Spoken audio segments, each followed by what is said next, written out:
अस्सलाम वालेकुम मतीउल्लाह जान MJ TV।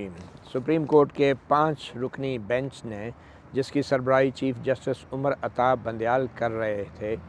इस सवाल पर अपना फ़ैसला महफूज कर लिया है कि आया चीफ जस्टिस उमर अता बंदयाल इस बेंच की सरबराही करते रहेंगे या नहीं। और ये सवाल इसलिए उठा था कि इस 5 रुकनी बेंच ने उस ऑडियो लीक्स कमीशन को काम करने से रोक दिया था, जो कमीशन कोई 8 के करीब ऑडियो लीक्स का जायज़ा ले रहा था कि इन ऑडियो टेप्स में जो मंजरेआम पे आई थी, जो गुफ्तगू फरमाई गई है, क्या वो गुफ्तगू दुरुस्त है कि नहीं है, और इसके जो किरदार हैं उनको तलब करके गवाही रिकॉर्ड करनी थी ऑडियो लीक्स कमीशन ने। कमीशन की सरबराही सुप्रीम कोर्ट के सीनियर तरीन जज जस्टिस काजी फ़ाइज़ ईसा कर रहे हैं, जबकि इस कमीशन ने जिन ऑडियो टेप्स का जायज़ा लेना है और जिन गवाहान को बुलाना है, उसमें कोई और नहीं, चीफ जस्टिस उमर अता बंदयाल की सास साहिबा महजबीन नून जो हैं वो भी शामिल हैं। आपको बताते चलें कि चीफ जस्टिस उमर अता बंदयाल की सरबराही में 5 रुकनी बेंच में जो दूसरे जजेस साहिबान शामिल हैं, वो जस्टिस एजाजुल एहसन हैं, जस्टिस मुनीब अख्तर हैं, जस्टिस हसन रज़ा हैं और जस्टिस शाहिद वहीद हैं। तो ये जो 5 जजेस हैं, इन्होंने जस्टिस फ़ाइज़ ईसा के कमीशन को एक ऐसे वक्त में काम करने से रोक दिया था कि जब 4 गवाहान को जस्टिस फ़ाइज़ ईसा के कमीशन ने नोटिस के ज़रिए तलब भी कर लिया था। और उन 4 गवाहान में जो हैं एडवोकेट ख्वाजा तारिक रहीम थे, एडवोकेट आबिद ज़ुबैरी थे और एक सहाफ़ी क़य्यूम सिद्दीकी थे, और इसी तरह एक और गवाह थे जो कि चीफ जस्टिस साहब के बेटे बिलाल साकिब, जो साबिक़ चीफ जस्टिस साकिब निसार के बेटे थे, उनको भी। इन चारों की ऑडियो टेप्स तो अपनी जगह, मगर अटॉर्नी जनरल ने 5 रुकनी बेंच की तरफ से कमीशन को काम करने से रोके जाने के हुक्म इम्तनाही के बाद एक दरख्वास्त दायर की थी कि जो चीफ जस्टिस हैं वो ख़ुद को इस बेंच से अलग कर लें, क्योंकि जिस ऑडियो लीक्स कमीशन के आइनी हैसियत का ये 5 रुकनी बेंच जायज़ा लेने जा रहा है, उस 5 रुकनी बेंच की सरबराही चीफ जस्टिस उमर अता बंदयाल ख़ुद नहीं कर सकते, क्योंकि जो ऑडियो लीक्स कमीशन है वो चीफ जस्टिस उमर अता बंदयाल की जो सास की मुबैना ऑडियो है वो भी जायज़ा ले रहा है, और हो सकता है कि audio leaks commission chief justice Umar Ata Bandial की सास साहिबा को भी बतौर गवाह तलब करे। अब इन दरख्वास्तों के ऊपर चीफ जस्टिस उमर अता बंदयाल ने 2 सवाल उठाए थे अपने गुज़श्ता हुक्म में, और उन्होंने ये कहा था कि चीफ जस्टिस की मशवरे और उसकी एडवाइस के बगैर कोई भी कमीशन तश्कील कोई भी हुकूमत नहीं दे सकती, और ये एक बड़ी पुरानी रवायत है। तो चीफ जस्टिस से मशवरा नहीं मांगा गया, और चीफ जस्टिस का ये इंतज़ामी अख्तियार था कि वो नाम देते सुप्रीम कोर्ट के किसी जज का हुकूमत को कि अगर उसने कोई अदालती कमीशन बनाना था। तो एक ये सवाल था। दूसरा ये कि चीफ जस्टिस उमर अता बंदयाल ने सवाल ये उठाया था कि क्या 5 रुकनी बेंच में अगर वो बैठे हैं, तो अगर वो इस मामले को देख रहे हैं कि ये कमीशन ही तश्कील नहीं हो सकता था, तो फिर अगर उस मामले पे ही वो ये तय कर दें कि ये कमीशन गलत तश्कील दिया गया है, तो फिर तो ये नौबत ही नहीं आएगी कि चीफ जस्टिस उमर अता बंदयाल जो हैं वो जुडिशल कमीशन जिन ऑडियो टेप्स का जायज़ा ले रहा है वो टेप्स दुरुस्त हैं या नहीं, तो उसका तो चीफ जस्टिस फ़ैसला ही नहीं करना पड़ेगा उनको। तो बहरहाल इन 2 सवालात का आज जवाब दिया अटॉर्नी जनरल ने। आज अपने दलाइल मुकम्मल कर लिए हैं चीफ जस्टिस। ये दलाइल उस दरख्वास्त पे थे जो वफाकी हुकूमत ने की थी कि चीफ जस्टिस ख़ुद को बेंच से अलग कर लें। अटॉर्नी जनरल के दलाइल का ख़ुलासा ये था कि अटॉर्नी जनरल ने ये कहा कि इस वक्त वो सिर्फ़ और सिर्फ 5 रुकनी बेंच के ऊपर चीफ जस्टिस उमर अता बंदयाल की मौजूदगी के ख़िलाफ़ दलाइल देंगे, और जो दूसरा मामला है कि आया audio leaks commission chief justice के मशवरे के बगैर तश्कील हो सकता है या नहीं, उसके ऊपर बाद में दलाइल दिए जाएंगे। यानी attorney general barrister Mansoor Usman Awan ने वाज़े तौर पे सुप्रीम कोर्ट के 5 रुकनी बेंच को ये बता दिया कि पहले ये बेंच ये फ़ैसला करे कि आया चीफ जस्टिस उमर अता बंदयाल जो हैं वो इस बेंच में ख़ुद ये मामला सुन सकते हैं या नहीं। और ये मामला जो है ये मफादात के टकराव का मामला है, कॉन्फ्लिक्ट ऑफ इंटरेस्ट का मामला है, सिर्फ तअस्सुब का मामला नहीं है। सिर्फ ये मामला नहीं है कि कोई जज बायस होगा या किसी के हक़ में या उसका कोई मुफाद होगा किसी, या कोई मामला ये है कॉन्फ्लिक्ट ऑफ इंटरेस्ट का। तो ये तअस्सुब और मफादात का टकराव दो अलग अलग मामलात हैं। अटॉर्नी जनरल का ये कहना था कि चीफ़ जस्टिस की 5 रुकनी बेंच पर मौजूदगी जो है उससे मफादात का टकराव पैदा हो रहा है, चाहे वो एक्चुअली हो या ना हो। और किसी भी जज को उन्होंने ज़ाब्ता अखलाक पढ़ के सुनाया, अटॉर्नी जनरल ने अपने रिश्तेदार का केस नहीं सुनना चाहिए। तो इस सवाल के ऊपर फ़िलहाल 5 रुकनी बेंच ने अपना फ़ैसला महफूज कर लिया है और चीफ़ जस्टिस ने कहा है कि हम इसके ऊपर सोच कर कोई फ़ैसला देंगे। अब दूसरे जो सवाल थे कि आया अदालती कमीशन तश्कील किया जा सकता था चीफ़ जस्टिस के मशवरे के बगैर या नहीं, उस पर अभी अटॉर्नी जनरल ने बहस नहीं की। तो आज की जो कार्रवाई है उससे तो ये लगता है कि अगर ये फ़ैसला आ गया कि चीफ़ जस्टिस कहते हैं कि मैं इस बेंच पे नहीं बैठता, तो फिर भी ये बेंच अपना काम जारी रखेगा। और ये बेंच का काम जारी रखने का मतलब ये होगा कि या तो इस बेंच की सरबराही जो हैं, जो नेक्स्ट बेंच के ऊपर जो नेक्स्ट सीनियर जज हैं जस्टिस एजाजुल अहसन वो कर देंगे, या फिर चीफ़ जस्टिस अपनी जगह किसी और जज को शामिल करेंगे जो कि जस्टिस एजाजुल अहसन से अगर सीनियर है, लेट्स से कि वो जस्टिस सरदार तारिक मसूद हैं या जस्टिस काजी फ़ाइज़ ईसा हैं, अब वो तो हो नहीं सकते हैं बहरहाल, तो नेक्स्ट जस्टिस एजाजुल अहसन ही हैं। तो बज़ाहिर जस्टिस एजाजुल अहसन जो है वो किसी भी ऐसे बेंच की सरबराही भी कर सकते हैं अगर चीफ़ जस्टिस ने ख़ुद ही अपने आप को इस बेंच से अलग कर लिया, यानी कि अटॉर्नी जनरल के इस्तदा को मंजूर कर लिया। जहाँ तक दूसरे 2 जजों का ताल्लुक़ है जिनका नाम अटॉर्नी जनरल ने अपनी तहरीरी दरख्वास्त में लिखा था, जस्टिस एजाजुल अहसन और जस्टिस मुनीब अख्तर, तो उसके ऊपर भी चीफ़ जस्टिस ने उनसे आज बाकायदा पूछा अटॉर्नी जनरल से कि आपने चीफ़ जस्टिस के हवाले से या मेरे हवाले से तो बहस कर ली कि मुझे ये केस नहीं सुनना चाहिए, तो जो दूसरे 2 जजेज़ हैं जस्टिस एजाजुल अहसन जस्टिस मुनीब अख्तर, क्या उनके ख़िलाफ़ आप अपना एतराज़ ख़त्म कर रहे हैं? जिस पे attorney general barrister Mansoor Usman Awan ने बज़ाहिर गुरेज़ किया इस मामले पे बहस करने से, मगर उन्होंने ये ज़रूर कहा कि जो उन 2 जजों के ख़िलाफ़ जो भी बात है या जो भी एतराज़ है वो हुकूमत की दरख्वास्त में मौजूद है और वो उसी तरह दस्तावेज़ के ऊपर बरकरार है। मगर बज़ाहिर अटॉर्नी जनरल ये मैसेज दे रहे थे कि मुझे उन पे बहस करने की ज़रूरत नहीं, अगर वो 2 जजेस ख़ुद ही मुनासिब समझें तो अपने आप को बेंच से अलग कर लें। जस्टिस एजाजुल अहसन पे ये एतराज़ था कि जस्टिस एजाजुल अहसन जस्टिस मुज़ाहिर अली अकबर नकवी के साथ बैठे हुए थे एक बेंच में, और ये वो बेंच था जिसके हवाले से जो आबद ज़ुबारी हैं जो एक दरख्वास्त गुज़ार, उनमें और वज़ीर आला पंजाब के दरमियान गुफ्तगू हो रही थी और वज़ीर आला पंजाब कह रहे थे कि उसी बेंच के सामने वो केस लगाना है। ये वही वाला केस था जो CCPO डोगर की तबादले का केस था और उस केस के दौरान सू मोटो लिया था जस्टिस एजाजुल अहसन ने, जस्टिस मुज़ाहिर नकवी ने। जस्टिस मुज़ाहिर नकवी की तो अलग से एक ऑडियो टेप भी है कि जिसमें वो परवेज़ राय से गुफ्तगू कर रहे हैं। तो जस्टिस एजाजुल अहसन पे ये एतराज़ किया गया था हुकूमत की तरफ से कि वो भी अपने आप को इस 5 रुकनी बेंच से अलग कर लें, क्योंकि वो भी एक ऐसे जज के साथ बैठे थे कि जिस बेंच के सामने लगाने के लिए वो केस जो है उसके बारे में टेलीफोनिक गुफ्तगू थी और वो जज जो हैं जस्टिस मुज़ाहिर नकवी उनकी अपनी भी ऑडियो टेप है, तो इसलिए वो भी ना सुने। अच्छा, जस्टिस मुनीब के ऊपर जो एतराज़ था वो ये था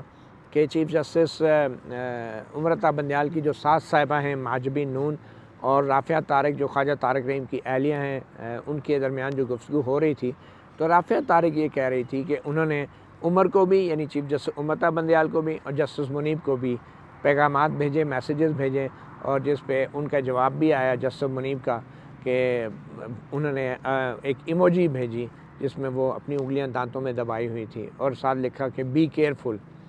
तो ये उनका क्योंकि ज़िक्र था, उनकी ख़ुद अपनी ऑडियो टेप नहीं है जस्टिस मुनीब की, तो इसलिए भी हुकूमत ने एतराज़ किया था। तो अब इन 2 जजों के ऊपर अटॉर्नी जनरल ने बहस नहीं की, सिर्फ इतना कहा चीफ़ जस्टिस से कि जो हमारे एतराज़ हैं वो उस दरख्वास्त में जो हैं वो उसी तरह मौजूद हैं, सिर्फ ये है कि फ़िलहाल वो इस पर बहस नहीं कर रहे हैं। तब देखना ये है कि क्या चीफ जस्टिस उम्मत बंदयाल इस बेंच से हटेंगे और क्या जस्टिस मुनीब और जस्टिस एजाजुल एहसन जो हैं वो ख़ुद ही इस बेंच से दस्तबरदार होंगे या नहीं। और अगर ऐसा होता है तो फिर पीछे रह कौन से गए जजेस, कौन कौन जजेस इसको सुनेंगे। इस बात का इम्कान है कि जस्टिस आयशा मलिक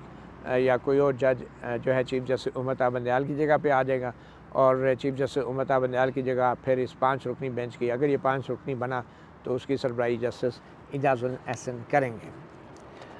तो अच्छा, अब ये तो तब है कि अगर उन्होंने फ़ैसला जो है दरख्वास्त मंजूर कर ली हुकूमत की और ख़ुद दस्तबरदार हो गए। हो सकता है चीफ जस्टिस फ़ैसला दें कि भाई मेरा तो इसमें कोई नहीं है, मैं तो इस बेंच पे बैठ के सिर्फ ये इस सवाल का पहले फ़ैसला देना चाहूँगा कि आया ये कमीशन बन सकता है या नहीं। तो मैं ऑडियो टेप्स के ऊपर फ़ैसला हम बाद में देंगे, पहले जो हैं मैं सिर्फ, हालांकि अब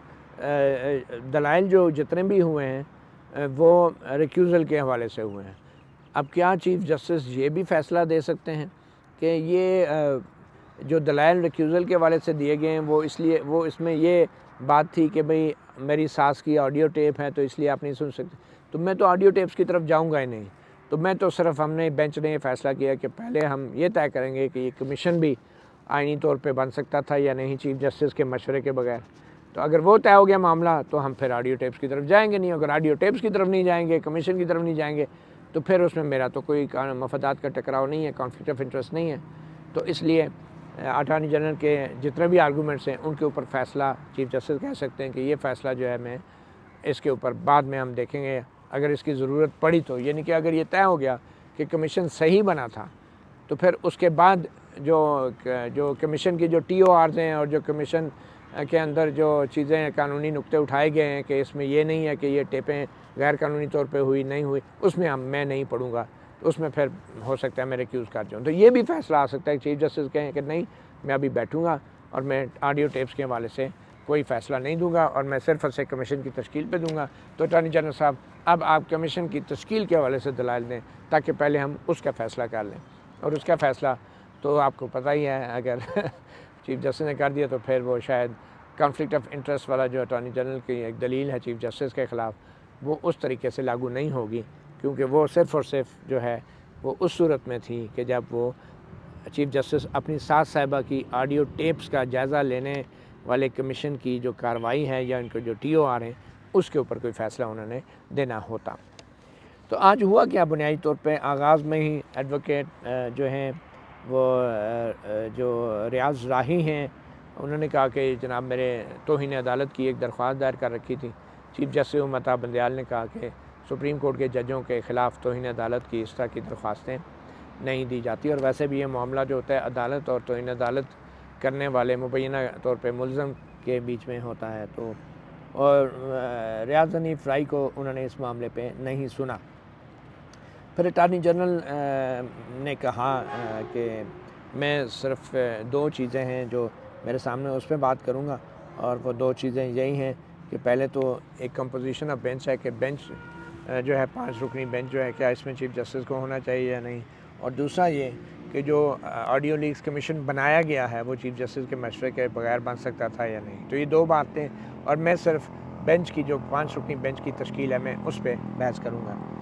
चीफ जस्टिस ने कहा कि जो 26 और अटॉर्नी जनरल ने फिर वो 26 मई का ऑर्डर पढ़ना शुरू किया, जिसमें चीफ जस्टिस ने पहले दिन कह दिया था कि भाई ये जो मेरे पे एतराज़ है मैं इसको रिपेल करता हूँ, और उसके सपोर्ट में चीफ जस्टिस ने कोई 4 पुराने सुप्रीम कोर्ट के फ़ैसलों का हवाला भी दे दिया था। तो अटॉर्नी जनरल ने कहा कि ये जितने भी फ़ैसले जिनका आपने हवाला दिया, इनका ताल्लुक़ तासुब से था, मफादात के टकराव से नहीं था। यानी कि कोई बायस हो सकता है, सोच का बायस हो सकता है, कोई रिश्तेदार का केस सुनने के हवाले से वो फ़ैसले नहीं थे, जिसमें जनरल मुशर्रफ का भी एक केस था और एक अकरम शेख का भी एक केस था।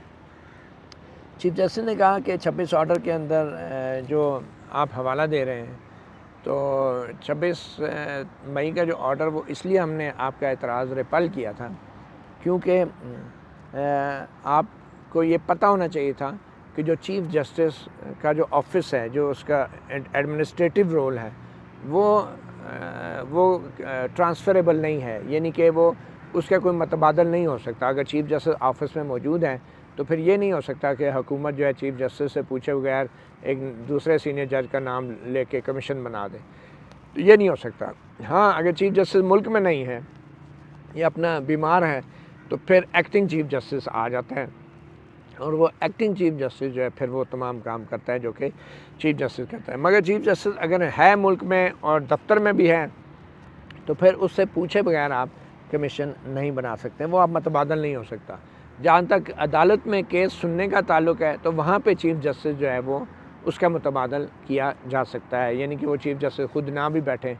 कोई और जज बैठ जाए, किसी और जज को ले आएँ, या वो ये बेंच ये फ़ैसला कर दे कि चीफ़ जस्टिस जो है नहीं बैठ सकता इस बेंच पे, तो चीफ़ जस्टिस भी हट जाएगा। तो अदालती अमल के ज़रिए तो चीफ़ जस्टिस को हटाया जा सकता है, मगर हुकूमत ये फ़ैसला नहीं कर सकती कि उन्होंने किस चीफ़ जस्टिस से पूछना है, नहीं पूछना है, या किस जज को कमीशन में लगाना है। अच्छा, फिर ये भी कहा चीफ़ जस्टिस ने कि अगर कोई भी जज बेंच पे बैठा फ़ैसला सुन रहा है तो और उस जज का कोई रिश्तेदार का केस है उसके सामने, तो ये फ़ैसला भी उस जज ने करना होता है, चीफ़ जस्टिस ने करना है कि आया वो ये केस सुनेगा या नहीं। तो फिर ये मफादात के टकराव के हवाले से भी डिसीजन जो है ये जो है उस जज ने करना होता है जिसके हवाले से शक्कू व शुबात का इज़हार किया जा रहा होता है। तो इस हवाले से आप वाज़ेह पोजीशन हुकूमत अपनाएं। और फिर ये है कि चीफ़ जस्टिस ने कहा कि असल मामला जो है अदलिया की आज़ादी का भी है, और मैं मेरिट्स ऑफ द केस की तरफ मैं नहीं जाना चाहता, यानी ये इसमें नहीं जाना चाहता कि ऑडियो टेप्स किसकी हैं और क्या है। असल मामला ये है कि चीफ़ जस्टिस के मशवरे के बगैर जो बेंच की तश्कील की गई है ये अदलिया की आज़ादी के मुनाफी हैं। जस्टिस मुनीब अख्तर ने फिर ये कहा कि आपकी जो CMA है वो तो आप ये चाह रहे हैं कि चीफ़ जस्टिस जो है इस बेंच से दस्तबरदार हो जाएं, जिस पे अटॉर्नी जनरल ने कहा कि जी हाँ, मैं सिर्फ़ और सिर्फ चीफ़ जस्टिस के इस बेंच पे मौजूदगी के हवाले से बात करना चाह रहा हूँ। मैं इस मामले की तरफ फ़िलहाल नहीं जा रहा कि ये अदालती कमीशन, ऑडियो लीक्स कमीशन कैसे बन सकता था या नहीं बन सकता। फिर जस्टिस मुनीब ने डायरेक्ट सवाल किया अटॉर्नी जनरल से कि क्या आपकी राय में ये जो ऑडियो लीक्स हैं, ये जो ऑडियो टेप्स आपने कमीशन को दी हैं, क्या ये दुरुस्त हैं, क्या ये जेन्युइन हैं, क्या आपने इनकी तस्दीक की है, हो सकता है ये जाली हों, और क्या इन ऑडियो टेप्स की बुनियाद पे आप जो हैं एक जज पे एतराज़ कर रहे हैं कि वो इस बेंच पे नहीं बैठ सकते, ये नहीं चीफ़ जस्टिस।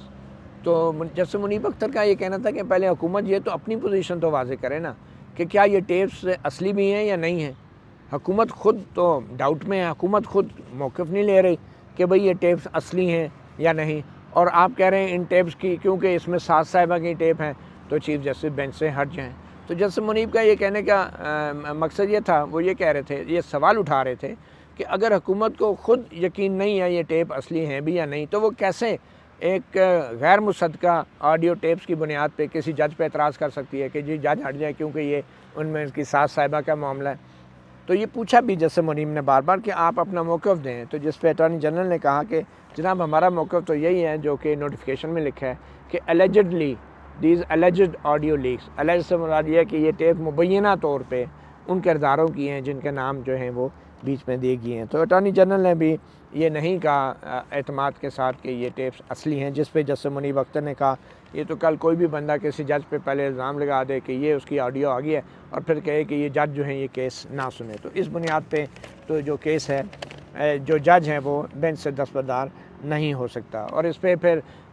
ये भी पूछा जस्टिस मुनीब अख्तर ने अटॉर्नी जनरल से कि अगर एक बंदा रेकलेसली एक्ट करता है, लापरवाही से करता है और इंतहाई लापरवाही का गैर ज़िम्मेदारी का मुज़ाहरा करते हुए जज पे इल्ज़ाम लगा देता है और फिर कह दे कि जी चूँकि आप पे इल्ज़ाम लग गया है तो इसलिए आप बेंच से हट जाएं, तो फिर ऐसे तो नहीं हो सकता।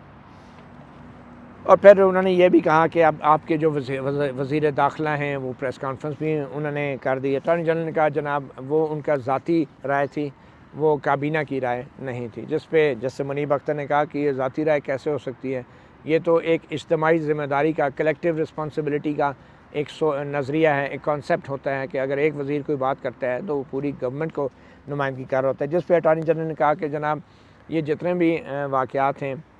ये जब से ये कमीशन बना है 19 मई को, ये तो उससे पहले के जो बयानात हैं वज़ीरों के वो ना लिए जाएँ। जो कमीशन के बनाने का जो नोटिफिकेशन है उसकी लैंग्वेज फ़ाइनल है और उसके अंदर हमने ये कहा है कि वो टेप्स असली नहीं है। जिस पे जस्टिस मुनीब अख्तर ने कहा कि ये तो बड़ा ही एक अजीब सा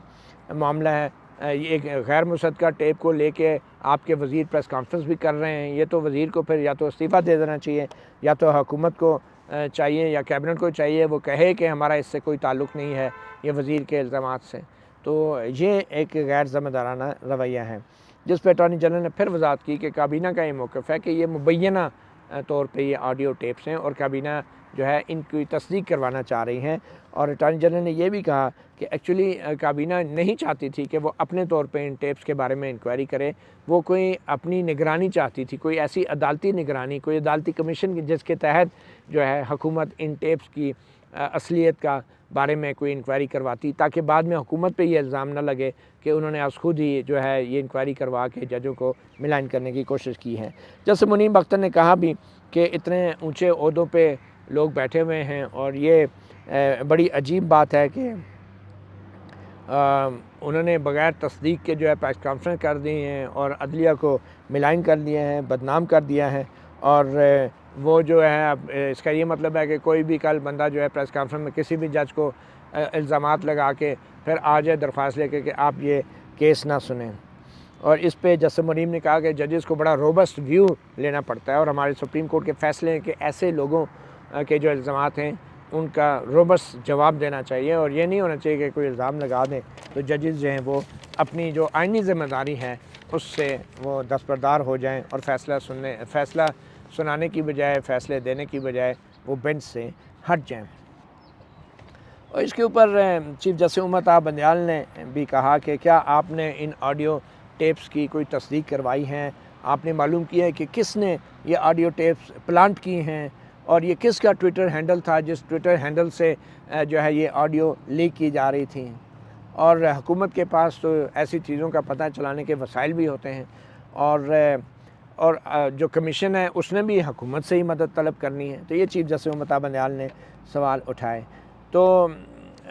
अटॉर्नी जनरल ने कहा कि अगर कमीशन हमसे कहेगा तो हम ये सारी चीज़ें मालूम करके दे देंगे। तो इस पे चीफ जस्टिस ने फिर पूछा कि इसका मतलब यह है कि हुकूमत ये चाहती है कि कमीशन जो है वो ये सारी तस्दीक करवाए और कमीशन जो है इन ऑडियो टेप्स के सही या गलत होने के बारे में तहकीकात करें। तो जिस पे अटॉर्नी जनरल ने कहा कि हुकूमत ये ज़िम्मेदारी अपने ऊपर नहीं लेना चाहती थी और हुकूमत ये चाहती थी कि उनके ऊपर एक अदालती कोई सुपरविज़न हो, निगरानी हो जिसके तहत ये सारा काम करें ताकि ये मालूम किया जा सके कि ऑडियो टेप्स जो हैं सही हैं या नहीं। और क्योंकि अगर ये हुकूमत ये काम करती तो बाद में फिर ये कहा जाता कि हुकूमत जो है वो अदलिया की आज़ादी पे मुदाखलत कर रही है और अदलिया की आज़ादी पे असरअंदाज हो रही है। तो इसलिए हुकूमत चाहती थी कि एक कमीशन की निगरानी में ये सारा काम हो। अच्छा, इसके बाद फिर जस्टिस मुनीब अख्तर ने बेनज़ीर भुट्टो के 1996 के फ़ोन टेपिंग स्कैंडल का भी हवाला दिया जिसकी बुनियाद पे उनकी हुकूमत को बरतरफ भी किया गया था। और उसमें भी जस्टिस मुनीब अख्तर ने कहा कि 7 जजेज़ में से 4 जजेज़ ऐसे थे जिनकी अपनी भी ऑडियो टेप्स हुई हुई थी और मगर इसके बावजूद भी उन्होंने वो केस सुना और उन पे जो एतराज़ भी किसी ने नहीं किया उस वक्त।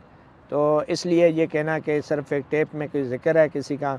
तो आपके ख्याल में बेनज़ीर भुट्टो का जो 7 जजों ने केस डिसाइड किया था जिनकी 4 जजों की अपनी भी ऑडियो टेप थी, तो उन्होंने जो फ़ैसला दिया था आपके ख्याल में फ़ैसला गलत है? जिस पे अटॉर्नी जनरल ने कहा कि वो फ़ैसला गलत तो नहीं है, मगर आगे जाके उन्होंने कहा कि अटॉर्नी जनरल ने यह भी कहा कि अगर मेरी ये दरख्वास्त जो है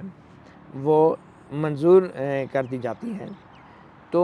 इसका मतलब ये होगा कि ये बेंच जो है वो ऑडियो टेप्स के मामले को भी सुन सकता है। मतलब अगर चीफ जस्टिस दस्तबरदार भी हो जाते हैं बेंच से तो तब भी ऑडियो टेप्स के मामले के ऊपर कोई भी फ़ैसला यही सुप्रीम कोर्ट दे सकती है। तो मैं ये नहीं कह रहा कि जो है फ़ैसला किसी ने माजी में गलत किया, मैं सिर्फ ये कह रहा हूँ कि अगर चीफ जस्टिस बेंच पे ना भी हों तब भी सुप्रीम कोर्ट जो है वो कमीशन की आइनी हैसियत के ऊपर कोई भी फ़ैसला दे सकती है। जिस पे चीफ जस्टिस ने कहा कि आप दुरुस्त कह रहे हैं कि जो इसमें अगर बेंच ये फ़ैसला करता है कि चीफ़ जस्टिस इस बेंच पे शामिल ना हों, आपकी दरख्वास्त कबूल करता है, तो ऑब्वियसली फिर चीफ़ जस्टिस भी इस बेंच पे नहीं होंगे। और इस पे अटॉर्नी जनरल ने कहा कि कोई भी शख्स जो है वो अपने ही मामले के अंदर बतौर जज काम नहीं कर सकता, वो फ़ैसला नहीं दे सकता जिसमें उसका अपने ज़ात का मामला हो। No man can be a जज ऑफ हिज ओन कास्ट। अच्छा, फिर ये भी कहा कि जो कि जुडिशल प्रोसीडिंग हैं, ये जो इसके अंदर जो इस वक्त हो रही हैं बेंच के में चीफ़ जस्टिस के रिक्यूज़ल के हवाले से जो भी दलाइल हो रहे हैं, तो ये अगर इसका फ़ैसला हो भी जाता है तो इसके बावजूद भी जो दरख्वास्त गुज़ार हैं उनको इनकार तो नहीं होगा। यानी दरख्वास्त गुज़ार तो बेसिकली ऑडियो कमीशन के ऊपर उनका चैलेंज है। तो अगर चीफ़ जस्टिस बेंच पे नाम ही हो तो दरख्वास्त गुज़ार को तो कोई फ़र्क नहीं पड़ेगा, उनके साथ नाइंसाफ़ी तो नहीं होगी, क्योंकि दरख्वास्त गुज़ार ये तो नहीं कह रहे कि चीफ़ जस्टिस इस बेंच पे सुने, तो उनकी दरख्वास्तें अपनी जगह रहेंगी और सुप्रीम कोर्ट उनको अलग से भी फ़ैसला दे सकती हैं। इसके बाद फिर इफ्तिखार मोहम्मद चौधरी साहब के केस का फ़ैसला दिया गया, जिसमें उन्होंने अपने ही बेटे अरसलान इफ्तिखार का भी केस सुना था, मगर बाद में फिर दस्तबरदार हो गए थे उस बेंच पे। और चीफ़ जस्टिस उम्मत बंदयाल ने ये इस बात का एतराफ़ किया कि ये सिर्फ जो है वो जुडिशल प्रोसीडिंग की हद तक का मामला है कि प्रोसीडिंग कैसे कवर की जाएंगी। और फिर चीफ़ जस्टिस ने पूछा भी अटॉर्नी जनरल से कि क्या मेरे हवाले से तो आपने दलाइल दे दी, तो क्या बाकी दो जजों के ऊपर जो आपका एतराज़ है वो आप उनको ड्रॉप कर देंगे या क्या? तो जिस पे अटॉर्नी जनरल ने कहा कि जो उनके हवाले से मैं बहस तो नहीं कर रहा, मगर जो भी बातें हैं उनके हवाले से वो हमारी दरख्वास्त का हिस्सा हैं और वो उसमें रहेंगी और जो भी है वो दरख्वास्त में उसके बारे में लिखा है। और मैं सिर्फ ये चाहता हूँ कि ये जो अदालत है पहले सिर्फ एक सवाल का फ़ैसला कर ले कि क्या चीफ़ जस्टिस को इस बेंच पे होना चाहिए या नहीं, और क्या ये कॉन्फ्लिक्ट ऑफ इंटरेस्ट है भी या नहीं। इसके बाद चीफ़ जस्टिस ने उनका शुक्रिया अदा किया। फिर दरख्वास्त गुज़ार आबिद ज़ुबैरी जो हैं उनके वकील एडवोकेट शुएब शाहीन पेश हुए। उन्होंने फिर मिसालें दी कि उन्होंने कहा कि किसी ने ये नहीं पूछा कि हैकर कौन था, ये कहाँ से आया और ये ऑडियो टेप्स कहाँ से आई, और सब कुछ 16 फरवरी के बाद से ये ऑडियो टेप्स लीक होना शुरू हो गई। और ये वो वक्त था कि जब सुप्रीम कोर्ट ने पंजाब और KPK में इलेक्शन की तारीख देने वाला मामला जो है वो टेकअप कर रखा था। अगर जजेस के ख़िलाफ़ कोई शिकायत होती भी है तो ये कोई तरीका नहीं है कि उनके ऊपर इल्ज़ाम लगा के उनको बेंच से हटाने की कोशिश की जाए। और जो वफाकी हुकूमत है वो एक दरख्वास्त गुज़ार हैं और वो दरख्वास्त गुज़ार ने आज खुद ही एक कमीशन बना दिया है और वो कमीशन बनाने के बाद जो है अब ये कहा जा रहा है कि चीफ़ जस्टिस जो हैं वो बेंच पे ना बैठें। फिर उसके हवाले से फिर शुएब शाहीन ने ये भी दलाइल दिए कि अब बड़ा आसान हो गया है कि जजों को बदनाम करना और एक नामालूम हैकर्स का नाम लेके आप सोशल मीडिया पे चीज़ें डाल दें। और ये जो रियासती इदारे हैं और ये जो मिनिस्टर हैं ये मिलकर जो है ये जजेस को बदनाम कर रहे हैं। और जितनी भी प्रेस कॉन्फ्रेंस हुई हैं 16 फरवरी के बाद, उन तमाम प्रेस कॉन्फ्रेंसों को जो है वो आप उनका रिकॉर्ड तलब कर लें, उनमें देख लें। उन सारों का टारगेट जो था वो 14 मई को पंजाब में इलेक्शन कराने के हवाले से सुप्रीम कोर्ट का हुक्म था। और जो जजमेंट्स हैं उस 14 मई को पंजाब में इलेक्शन कराने के फ़ैसले के ख़िलाफ़ जो है पार्लियामेंट जो है उसको करारदाद के ज़रिए ख़त्म करने की पहले कोशिश करती रही है। फिर जजेस के सुप्रीम कोर्ट का जो गेट था, जजों के दाखिली रास्ता था, वहाँ पे धरना दिया गया, उसको रोकने की कोशिश की गई। और कल जो है कोई भी जज जो है वो उसके ऊपर कोई भी इल्ज़ाम लगा के जो है आप उससे ये बड़ी आसानी से कह सकेंगे कि आप ये केस ना सुने। फिर इसके ऊपर उन्होंने अपने दलाइल मुकम्मल किए। फिर एडवोकेट हनीफ राय फिर खड़े हो गए और उन्होंने कहा कि जनाब सुप्रीम कोर्ट अपने 26 मई के फ़ैसले में पहले ही मुस्तरद कर चुकी है हुकूमत की इस दरख्वास्त को कि चीफ़ जस्टिस जो है इस बेंच पे ना हों। और उन्हें 26 मई का फ़ैसला भी पढ़ कर सुनाया जिस पे अटॉर्नी जनरल ने कहा कि जनाब वो मामला एक डिफरेंट था, वो एक तअस्सुब के हवाले से एक सवाल उठा था उस वक्त, तो ये मफादात के टकराव का सवाल नहीं था। तो अब जो मैं दलाइल दे रहा हूँ ये मफादात के टकराव का मामला है। और जितने भी 26 मई के फ़ैसले में चीफ़ जस्टिस ने 4 फ़ैसलों का जो हवाला दिया था, जिसमें जनरल मुशर्रफ और अकरम शेख वाले केसेस का हवाला था कि जो बायस है उसके अंदर ज़रूरी नहीं है कि जज जो है वो दस्तबरदार हो जाए। तो अटॉर्नी जनरल ने कहा कि वो मामला तासुब का नहीं था, बायस का वो मामला जितने भी फ़ैसलों का हवाला दिया चीफ जस्टिस ममता बंदयाल ने 26 मई के फ़ैसले में, वो मामला तासुब के मुताल्लिक़ था, मफादात के टकराव से मुताल्लिक़ नहीं था। और फिर